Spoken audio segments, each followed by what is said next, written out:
Ladies and gentlemen, welcome back to another fabulous episode of the Healthcare Trailblazers podcast. Here with the incredible Dr. Anwar Jebran. Dr. Jebran is the Medical Director of Health Informatics at Oak Street Health. So Oak Street and our podcast has had, good history. We formerly, I think the first Oak Street guy we had on was my good friend, Andrew Schwab, who's now doing his own thing in, government affairs, and close relationship with Dr. Ali Khan. And so really nice to see you. And we've had some really good interactions in the past. Thank you so much for joining us today. Thank you, Medel. It's a pleasure to be on the podcast. I heard a lot of great stuff about the podcast, and I'm finally on it. So thank you for having me.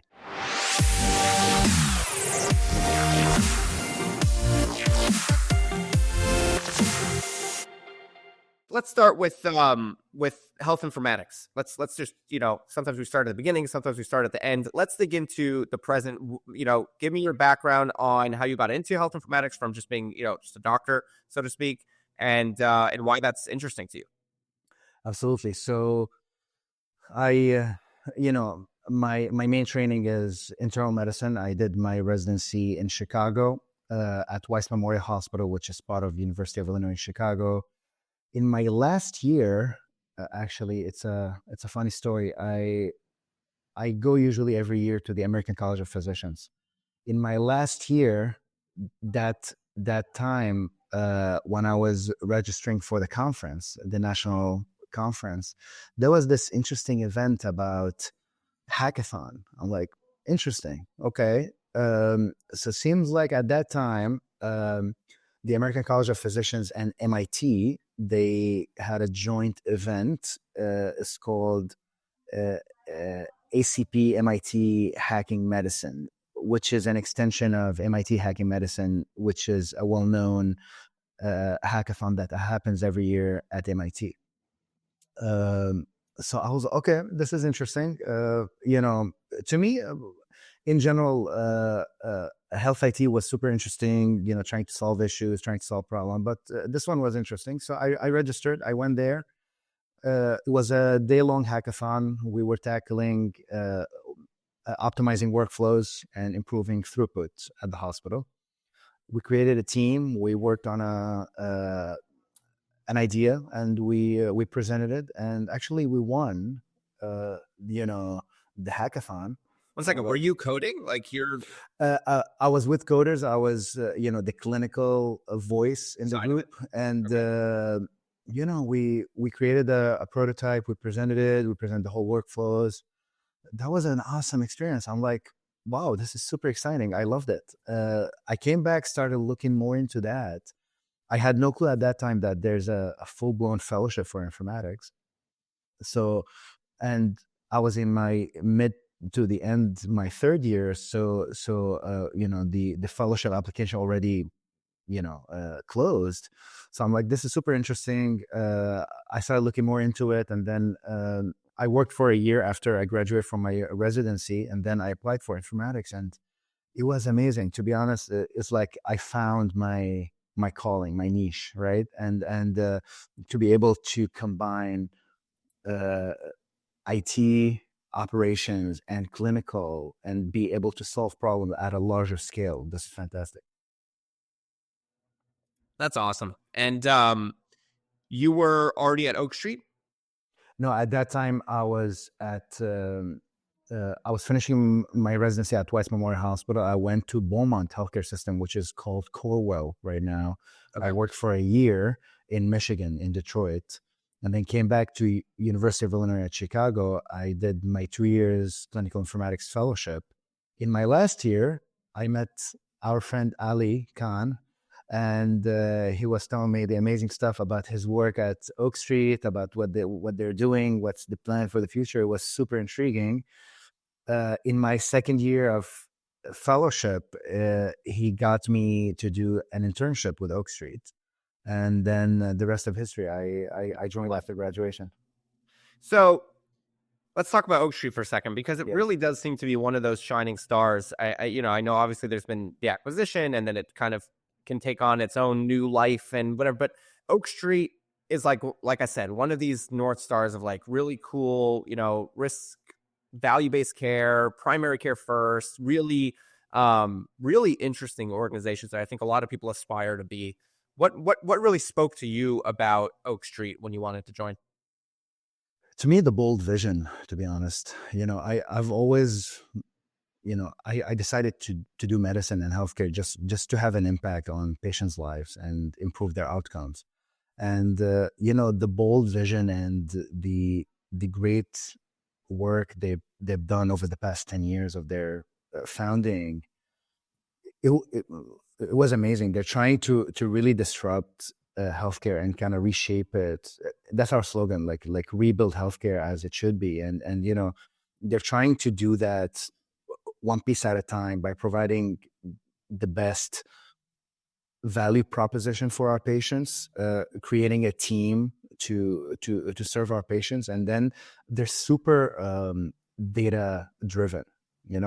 To me, this is what really interests me after my informatics fellowship, because we eat, sleep, repeat data, and they're super data driven. Everything you need to prove with data, with hypotheses. All programs are data driven. The feedback of those programs are data driven. You collect data after, during, and after you finish, and then you readjust based on all the qualitative and quantitative data. So to me, that was, they're amazing, and the outcomes are there. We show a big reduction in patient admissions, showed amazing patient experience, great testimonials. So to me, it's the process and the outcomes are a great proof of what they're doing. So that was the big shiny decision there. Yeah. Sometimes with bold visions, though, it can, bold visions can fall flat on their face. At the time of this recording, we're going to put this out probably in January, but at the time of this recording, Forward Health just shut its doors very abruptly, and that was kind of a very bold, tech forward, vision. I was intrigued by it about a year ago. I remember seeing, I hadn't seen any of the pod type stuff, but back when when there was just like clinics with this very kind of forward thinking technology and allowing the provider to spend obviously more eye contact with the patient, so to speak, and things like that. Oak Street's bold vision, obviously you've been doing it right. I mean, in retrospect, where is that balance between too bold thinking? Like, what do you think they did that made them get it right? And what's the balance between technology and people in retrospect? Yeah, those pods, to be honest, were too bold to be true. I posted about it. When was it? Last year, I think, 2023, when they announced big round of funding, big announcement. But my two main concerns were, one, you're choosing to add those pods in malls, which is, we all know the trend, the online shopping, the foot traffic there. What was the decision behind that? That was an interesting question. The second one is, you go there, from what I read, there's no humans in those pods. So you go there, you get you get scanned. I don't know if our patients specifically, like, we within the Oak Street realms, we serve the elderly population. I don't know if they're ready for that. So to me, those were big question marks. And now we see they went bankrupt. For Oak Street, from what I saw so far, I've been with them for almost a year and a half, and from what I've seen, we go straight to the root cause within those communities. We try to serve those underserved communities. We provide transportation if needed. We kind of go there and address all those social determinants of health. We have some sort of a balance between going full on innovation data versus the traditional well proven methods. So to me, they struck that perfect balance where we we're all our decisions are data driven, but at the same time, we're embracing those traditional methods that, face-to-face interactions, great welcoming staff, great patient experience, right in the center of those communities. I think those two balancing, facts were struck perfectly at Oak Street. Yeah. It's almost like, I think the two extremes are obviously a sole focus on technology is not going to do well. And I think that, and I actually want to hone in on that for a sec, because I think that there are still startups, especially in the age of AI, that are kind of taking this too far. I'm very seriously contemplating putting out a whole thought piece on this, because it's something I've been thinking about for a long time. And really a lot of the mindset that we have while building, CareCo, which is all about augmenting people. And I think that the Oak Street mentality is very similar, where it's kind of technology first, but in the purpose of empowering people. It's not technology for the sake of technology, and it's also not keeping your head stuck in the sand and just being people, right? You have to have this kind of balance. But even if you're technology first, it's in the service of what, and that what has to be people. And I think that, you have kind of traditional healthcare organizations, which are very, very stuck in the manual people only process. And then you have, on the other end, you've got a lot of these technologies that I think are too forward thinking, no pun intended. And then I think it's this balance of like data in service of people. Would you agree with that? What are your? I totally agree. We're still. I think healthcare is one of the last industries that will still use pagers and faxes. It's very interesting. We have all those processes, archaic processes that a lot of them, they're back end, and you see the majority of use cases, especially let's say ambient AI and all those LLMs. You try to disrupt or help the most complex task, which is the patient facing, and those decision making there, versus you can definitely disrupt medical records archiving, or customer service follow-ups, or scheduling, or data input. I think CareCo is positioned to really help disrupt all those hideous aspect for organization, that you just take them off their plate and you just streamline it and automate it. I think some startups, they rightfully so, you get all those amazing technology, and then you go try to find a problem for it versus looking for a problem. And we had that discussion, and looking for a problem and try to, sometimes a simple solution can solve the problem. It doesn't have to be like $1 million AI, LLM, all those fancy word solutions. And I just want to plug one thing.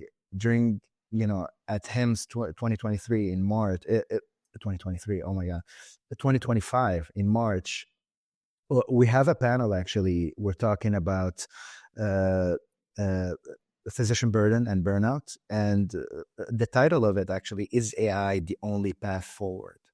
And we're trying to have a conversation is, would a traditional low-tech, high-impact solution will help burnout, or we only need ambient AI, large language model to solve this issue? Yeah. Do you want to give a preview on your take, or should we leave it for him? I would leave it for him. I leave it for him. That's fair enough. Yeah. I don't know. It's a very interesting topic. I mean, I'll tell you my opinion, just thinking about this kind of briefly. So maybe this will change. But I think that there are a lot of broken parts of healthcare that trickle down into physician burnout. And the problem then is that the thing that looks like it's causing the physician burnout is not really what's causing the physician burnout. It's like 16 steps downstream of the actual thing that's broken, right? So it's like, take documentation and coding and looking up and all that kind of thing. I have to think through this more, but I think that we immediately look at that and say, okay, so then we just need to fix this immediate thing. Like, we need to fix, instead of you documenting, let's have the ambient AI documenting, or instead of you coding, let's have the system know which, codes and things like that. But really, it's downstream of some like larger structural fracture that if you would heal it kind of at a more foundational level, then a lot of these things wouldn't be a problem in the first place. Does that make sense at all? Can't agree more. You remind me, actually, let me give you a clinical analogy. We deal with a lot of elderly, and I used to deal with them also in the hospital. Now at Oak Street, we're an outpatient setting organization, but at the hospital, they have like 17 medications, and each medication has a side effect. And then let's say you end up having their, those side effects build on other side effect, and then they come with being unconscious. And then you're looking at it, okay, let's find out what's caused that. And then you look at the root cause, like, why are they on this medication? Oh, they took this medication and it caused diarrhea. Okay, so let's give another medication to cause constipation to balance out the diarrhea. But when you give this medication, they start having some rashes. Let's give some cream to treat those rashes. And then you give the cream on and on and on. So the main diagnosis there is polypharmacy. They are on so many medications. So the treatment, just you remove 75% of those medications, and then they'll okay. So I totally agree with you. The burnout is the latter stage of all those stuff we added, all those admin burden, the prior authorizations, all those care coordinations happening. God knows how many clicks to do a certain task. The faxes, pagers, all that. Of course, anybody will have burnout eventually, and then we're trying. Oh, listen, are you having burnout? Let's solve your burnout with AI. But let's take care of those prior auth. Let's take care of those, archaic backends. Yeah. So yeah, I totally agree with you. Yeah. You mentioned something a little earlier that I also want to dig into a little bit. How some solutions are basically, I think the term is a hammer in search of a nail, or the famous metaphor where the archer that shoots the arrow and then draws the bullseye around it, right? It's like you choose the target and then you find the reason. And this might also be another interesting piece, but I think that a large part of that is kind of the danger of venture capital and kind of like venture backed and like Silicon Valley mindset around healthcare startups, because at the end of the day, that's what's selected for by venture capital. Like, you don't select for the simple fix. You don't want the simple fix. You want the thing that's either going to be the absolute future, or or they'll crash and burn, whatever, right? And like, I would suspect that if you went back to any of those forward investors, I would suspect that they would do it all over again, because it's such a futuristic thing, and it could have worked in a different world. Maybe didn't, because whatever, and they learned their lessons, and fine. But that's kind of who it selects for. It doesn't. And as a startup, we talk about these things all the time. Like, do you raise? Do you not raise? And the most negative part of choosing to raise, and I think it's negative for the same exact reason, is that your incentives are not actually aligned with the venture capital incentives. Because, like, if they're giving you funding, you have to be an absolute slam dunk. You have to be the future. You have to be the new sliced bread. You can't just be, like you said, hey, here's a simple fix this thing, and you will improve a lot of lives. Like, it's not really about the value as much as it is about, like, the future. You know what I mean? So agree. I also think that in addition to those VCs, you're looking at all those private equities taking, certain profitable slice of healthcare and, doubling down on it, and then resell it in 5 years after they cut all those expenses.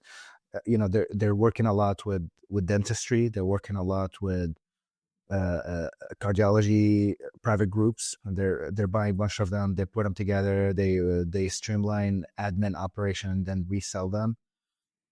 All those will further, in my opinion, will further the silos in the healthcare system. And then you see all those healthcare, systems, right? They have their profitable services, the orthopedics of the world, the intervention cardiology, the big surgeries, and those supports the low profit services like preventative care, family medicine, all those psychiatry, nutrition, all those. So if you as a private company, private equity, slice this big chunk of profit producing service and then spin it by itself, those healthcare systems will end up with the short side of the stick, while they can't financially sustain those low profit services, and then they end up closing them. And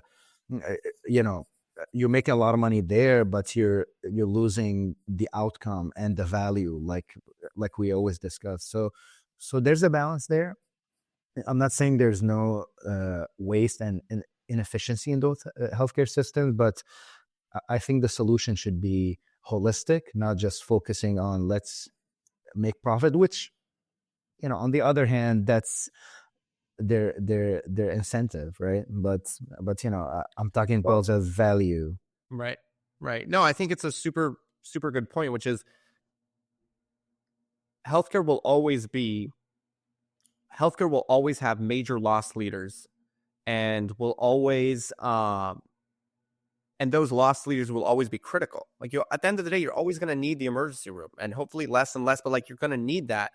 And or like whatever the loss leader is, you're going to need those things. And the idea is that it gets coupled with these profit centers, and then you're able to look at it, globally and say, okay, well, overall we're sustainable. But if you just strip away all the profit centers and you streamline those, and then you just leave, just the loss, and there's no leader, it's just loss. That Costco can't get away with only selling those hot dogs. It needs the other products.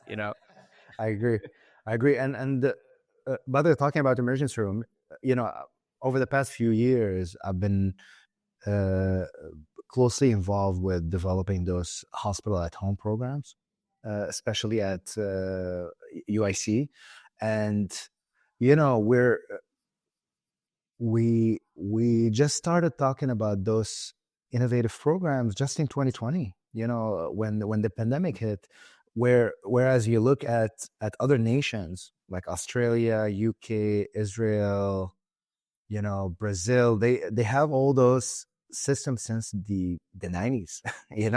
So you look at like mainly about the management at home and the hospital at home in general. So to me, something like that, it's not fully tech enabled. There's some traditional stuff to it, and it goes back to the 1700 when the main treatment was at home, and we're kind of going back there, but we're enabling it with more remote patient monitoring, more AI prediction to kind of prevent exacerbations, so on and so forth. So I think those are my type of solutions, that you're mixing not fully future, but also a combination of simple solution with tech enablement. Yeah. Getting better at making those simpler solutions, like further their reach and further their impact. Exactly. And make it more exactly.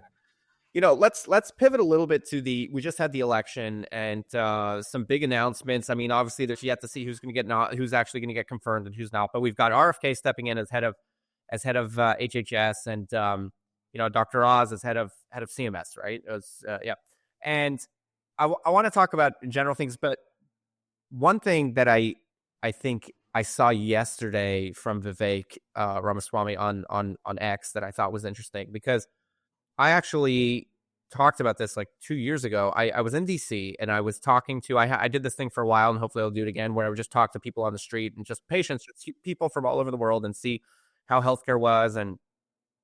And something that I kind of came to this understanding. I was talking to this couple, and they said that they were from the Netherlands, and long story short, they were saying how the totally socialized medicine, and the most that a doctor can make over there is like, $250,000 or something like that. And I said, if you were a doctor, would you be happy with having a cap on how much you're able to make? And they turned to me and they said, that's a lot of money. That's a great living. And it kind of hit me at first that, wow, there's like this cultural difference where we're very capitalistic. We're like, no, if I can make $100 million, and that's what I should make, and over there, it's like, no, like we're fine. But then I thought to myself, well, wait a second, where does all the innovation come from in healthcare? And like the vast majority of it comes from the US. So it turns out that actually innovation follows greed, essentially, because people or and it doesn't have to be greed as far as the negative connotation, or just capitalism. Aspiration, exactly. So that's what breeds innovation. And then and I literally was like, oh my gosh, the rest of the world sits there. Technology doesn't have borders. Technology just moves. So everything is made in America, which then gets manufactured or created here, and then the technology just goes overseas, and they're able to just sit there and say, oh, look at the pigs over there in America that are all have to make all that kind of money, and look at the pharmaceutical companies, but they're enjoying the technology. And so that all kind of came full circle, because I saw this post on X from Vivek, where he was saying this exact thing, and he said that one of the main reasons why healthcare is so expensive in the US is because we have to support all this innovation, which means that someone here has the ability to come up with something really big and then market it and then make money off it, because that every pharmaceutical company has these massive R&D, sides to it that are obviously massive losers, because only one of every, I don't know how many products end up becoming, interesting. So he was talking about a concept of somehow making the other countries pay for like healthcare technology, and like pay their fair share, that kind of like that. Do you have any thoughts that that's even like practical? Do you have any thoughts around that? Yeah, there's no perfect system, right? And but over at least the recent years, I would say since the World War II, I would say capitalism proven, it's the most efficient system in a way of, like you said, fostering innovation, fostering technology. Given this aspirations for people from all over the world, they come to the US just to study, to work, and then they have the opportunity, if they work as hard as they could, to achieve heights they could not even achieve anywhere else. So to me, this is what's super interesting about the US. When I moved to the US from the Middle East, you come here, you see all those opportunities, and people who were born in the US, they don't realize the lack of opportunities in the rest of the world. And then you come here, you see all those opportunities for the grabs, but you need to work hard, you need to study hard, you need to keep working to achieve those opportunities, and you might make it or you might not, but the fact that it's possible, there's a journey there that is possible to achieve. And this is what makes America so special for me. And I've seen it outside, I've seen it here. I would rather live in the US any day of the week, but in terms of those innovations, I would say that's why they are, patents.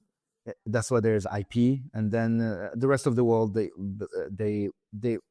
I think that currently, in a way, they pay for it. I mean, unless they steal it, like other, some countries they just don't respect IP. But I would say in everywhere else, there's the IP. You get to use it, and then for money. But yeah, I would encourage everybody to to go, if never traveled outside, go see what's going on outside, and then come to the US, and then you'll fully complain. Exactly. Yeah, exactly. Yeah, amen.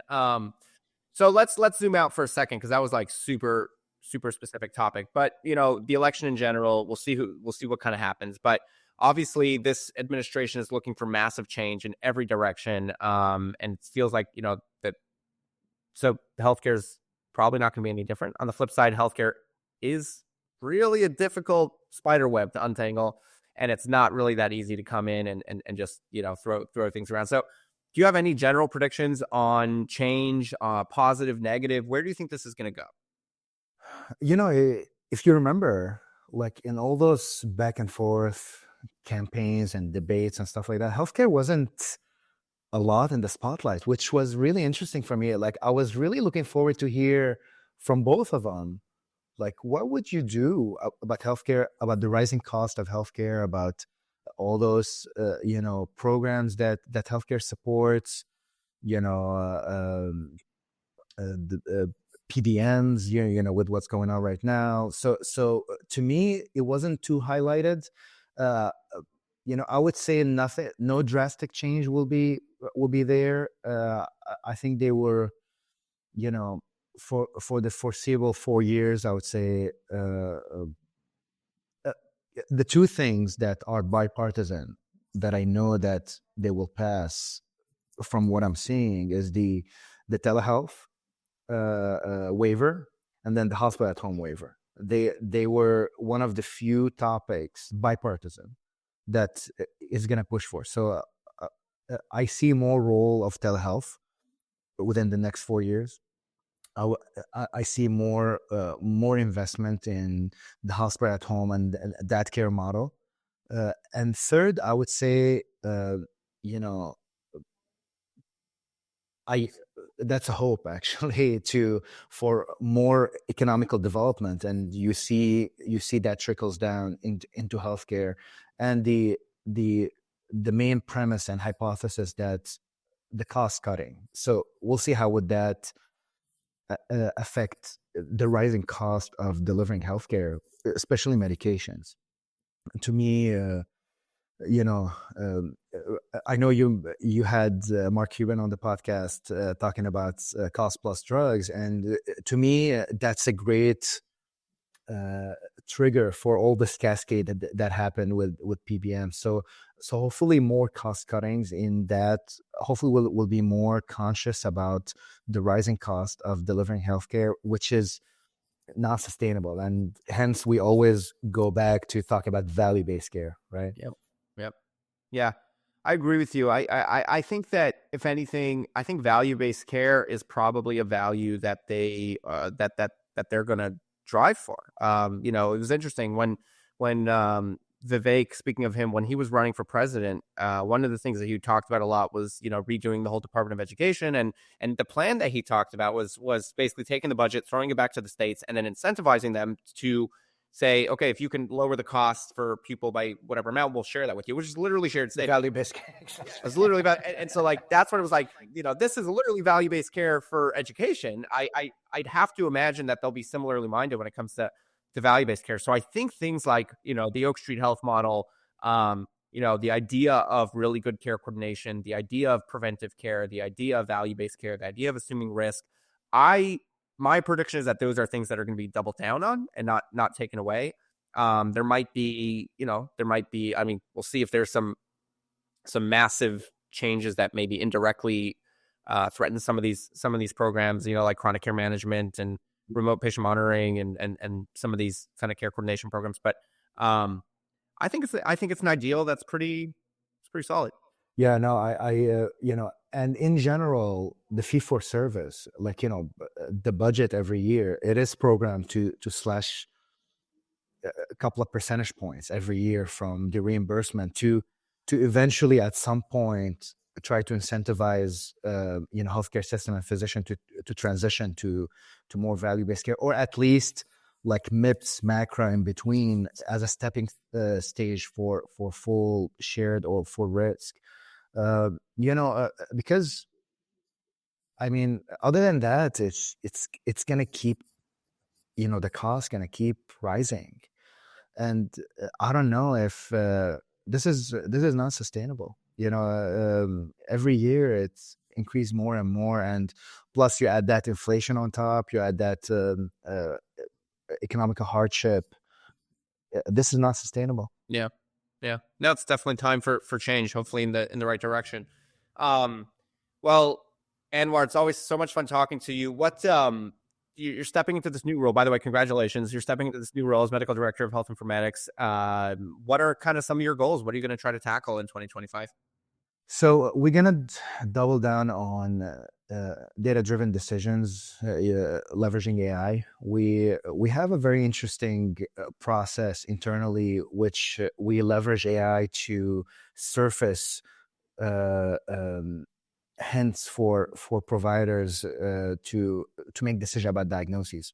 We take internal claims and external records, and we surface suspects for providers to make the best decision about the patient given the information they have, whether they document right away, they need few testing, or they reject that suspect, and then it helps guide them as a full-blown clinical decision support.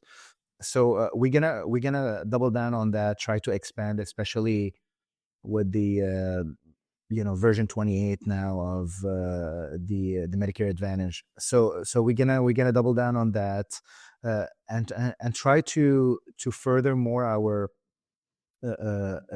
expand our population health programs, collaborating with other stakeholders to kind of do what we do best, which is chronic condition management for our patient, to improve outcome and then decrease admission to the hospital. So those are the main tasks, and see what we can do with ambient AI. Yeah, awesome. Well, try to yeah. Yeah, Dr. Jebran, continuing to carry the torch there, and I think you're one of those shining lights over at Oak Street Health, and really kind of embody that spirit. So, thanks again for spending time. Look forward to continuing to check in throughout the year. All right, appreciate it, Madel. Thank you. Thank you so much.